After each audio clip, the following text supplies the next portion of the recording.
So what sort of stuff do you have on nachos? Salsa. Salsa, okay. What's in a salsa? Tomatoes. Tomatoes, perfect. What else?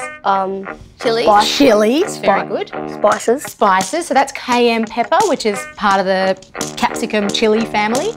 And beans. Absolutely. Now, South America didn't really have much of a reliance on meat or fish. They ate a lot of beans as their protein source, so that's why you get different beans as part of their diet.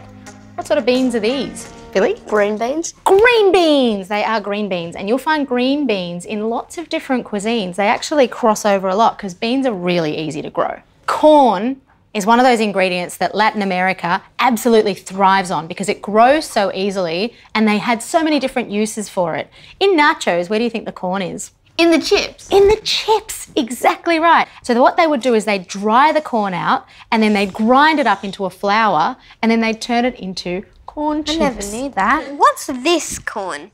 Now that is baby corn, and that tends to be in Asian cookery, like stir-fried, or I like to put it in raw, in salads as well. They pick it before it's fully grown. Lucy?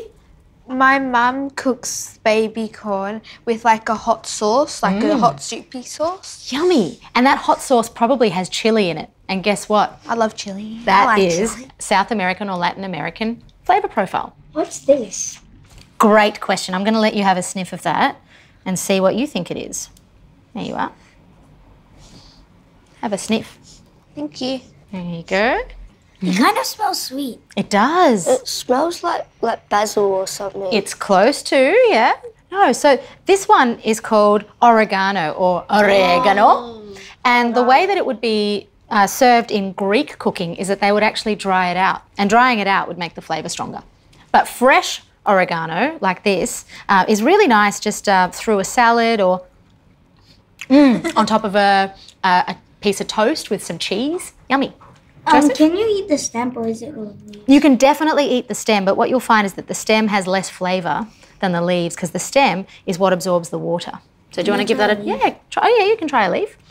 What do you think this one is? Basil! My old mate Basil. Who wants to eat a basil leaf? Everybody. All right, do you want to pass that around? And what I love about basil is that it's the sort of herb that really heralds summer for me.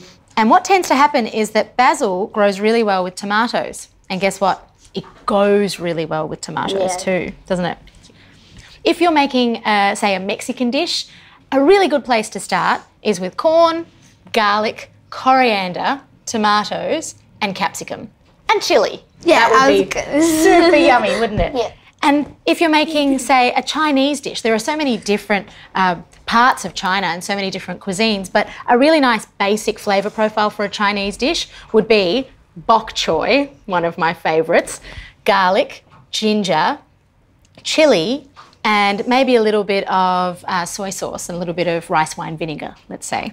Now, Mediterranean cooking, we're looking at lots of fresh flavours. Let's say we're making an Italian dish, so we're going to combine some parsley, which is yummy. Do you want to know a fun fact about parsley? Yeah. Parsley is a natural breath freshener, which is why parsley and garlic are really good friends. Do you want some parsley now? Yes, please. Yes, Excellent. please. Pass the parsley. There you go.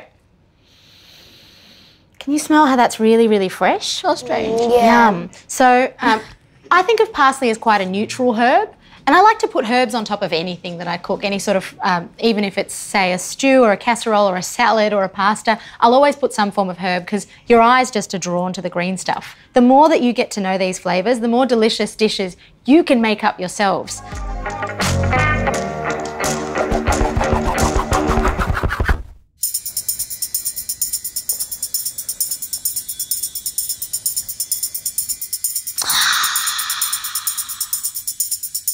Hi.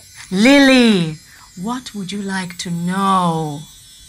What's my favourite vegetable? That is easy.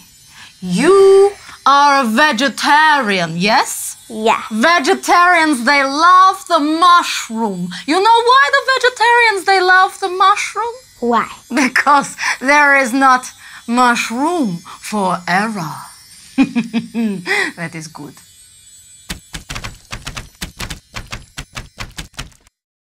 Well, I'm vegetarian, so what are some healthy veggies specifically for vegetarians, like substituting meat? Well, I'd say for starters, every vegetable is healthy. As long as it's grown in good quality soil by a good farmer, it's going to be a healthy vegetable. So I couldn't give you a specific one, but I'd say what you should do is think about the rainbow. Whenever you're getting your ingredients to cook, think about getting as many different colours in there as possible. You want green, you want yellow, you want red, you want all the colours available to you, because all those different colours are representative of different nutrients that our body needs. And so if you're eating a large variety, then that means you'll be as healthy as possible. If you just ate potatoes, probably not going to be that healthy. But if you ate potatoes with spinach and tomatoes and capsicum and cucumber and lentils and all those things together, you'll be very, very healthy.